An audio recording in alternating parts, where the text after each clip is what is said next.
Martínez Figueroa, al profesor de Relaciones Internacionales de la Universidad Autónoma de Baja California en Tijuana, Jesús López Almejo, a quien me da mucho gusto saludar. Feliz Navidad y que venga lo mejor en este 2020, Jesús. Hola, estimado Vicente, feliz Navidad para ti, para todo el equipo de Sin Censura y por supuesto para los que más importan, que en este caso es nuestra audiencia. Feliz año y feliz Navidad. Contento de estar nuevamente con ustedes.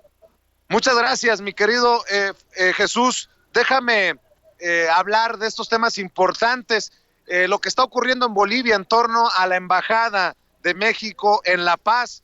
Todo parece indicar que hay una violación a la inmunidad de la Embajada Mexicana en Bolivia, que se ha estado denunciando y que llevará ante las autoridades internacionales al gobierno del presidente Andrés Manuel López Obrador, como se informó en la mañanera hoy por parte del canciller Marcelo Ebrard.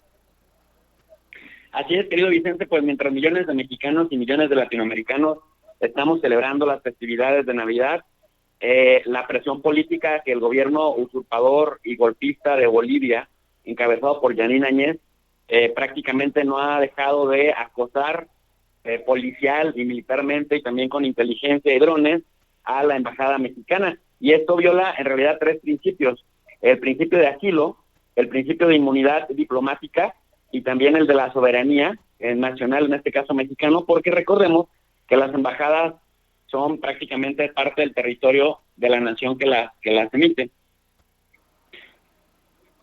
Sí, te escucho, Jesús. Y en este caso, Vicente, fíjate que yo me puse a investigar, pues, cuál es en realidad la emergencia o la urgencia que tiene la presidenta usurpadora golpista Yanine Áñez, y hay 9 personas asiladas en México, y una que es muy importante que está en la embajada, y una que es muy importante que se encuentra en México. Fíjate, son Juan Ramón Quintana, que es el blanco principal del asedio. Este señor fue ministro de gobierno con Evo Morales del año 2006 al año 2017, y luego después en este año de febrero del 2019 a la fecha, hasta cuando ya dieron el golpe de Estado.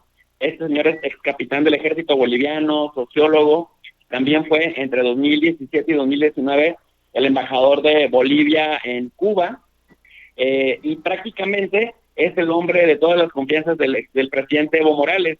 Por otro lado, también se encuentra en la embajada asilado Javier Zabaleta López, quien fuera ministro de Defensa, así como Héctor Arce Saconeta, quien fuera procurador general, Félix César Navarro, exministro de Minería por el tema del litio, Wilma Alacona, exministra de Cultura del 2017 al 2019, está otro señor que se llama también Hugo Moldiz, que fue ministro de Gobierno hasta el año 2015, Víctor Hugo Vázquez Mamani, exgobernador del departamento de Oruro. O sea, el departamento en Bolivia es como el estado en México, el estado de Oruro, Pedro Damián Dorado, que fue viceministro de Desarrollo Rural, y también Nicolás Laguna, director de la agencia digital, con Evo Morales. Y en México, Vicente, se encuentra Luis Arce Catacora, quien es, digamos, el principal presidenciable, quien fuera ministro de Economía en el gobierno de Evo Morales. Estamos hablando de que México se aventó un compromiso muy importante porque está asilando a los principales pesos completos del gobierno de Evo Morales, incluyendo al mismo presidente que lo recibimos aquí en México, que fue la Fuerza Aérea Mexicana por él, y que después, bueno, se fuera a Cuba y que ahora se encuentra en Argentina. Prácticamente México ha hecho valer la figura del asilo político, que está, digamos, de alguna manera contemplada en el derecho internacional de los derechos humanos, como un derecho de las personas a asilarse, pero también como una obligación de los estados que son signatarios de diferentes pactos. Pues vaya intentona del gobierno golpista de Bolivia de presionar, y nuevamente queda de manifiesto la actitud, el tono y los pantalones en este sentido del gobierno de México en su política exterior, Jesús, que nada lo va a amedrentar básicamente al canciller ni al presidente. Así es, fíjate que estaba escuchando algunas críticas y leyendo algunas críticas de la derecha mexicana, también retrógrada y también con intentones golpistas, que criticaban que México se lo había buscado por haber defendido al presidente Evo Morales, y en realidad no tiene nada que ver. Te cuento que México tiene una tradición histórica de defender el derecho internacional público y de defender la figura del asilo. Mira, una anécdota muy rapidísima.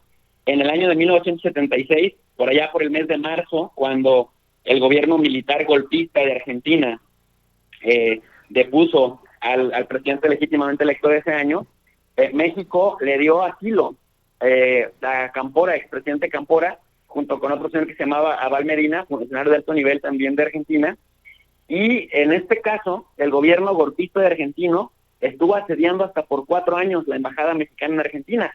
Si te das cuenta, no tiene nada que ver con que sea Andrés Manuel López Obrador presidente, sino es como política de Estado.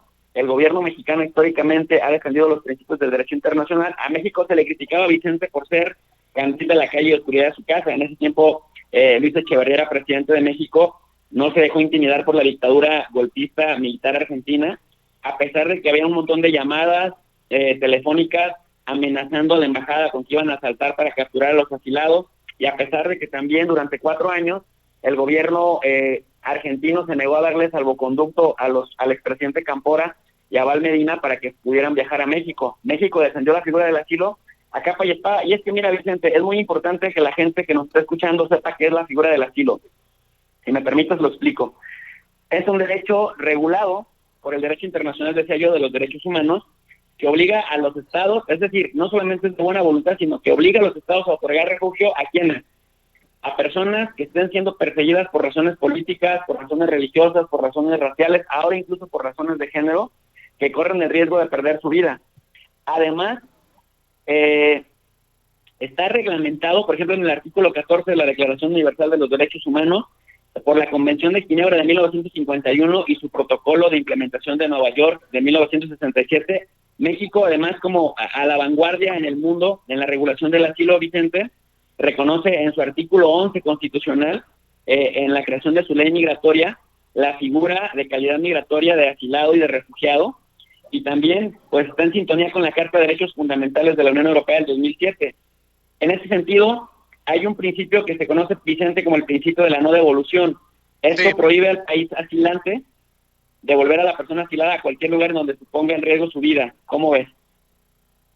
Pues me parece muy interesante que nos des este recorrido, profesor, y también quiero decirle a nuestra gente que espero que revise y que se suscriba a tu canal en YouTube, Tu Profe de RI, Relaciones Internacionales, Tu Profe de RI en YouTube. Recuerde que en Twitter puede encontrar al profesor Jesús López Almejo en @JJ López_Almejo. Así lo puede seguir, @JJ López_Almejo.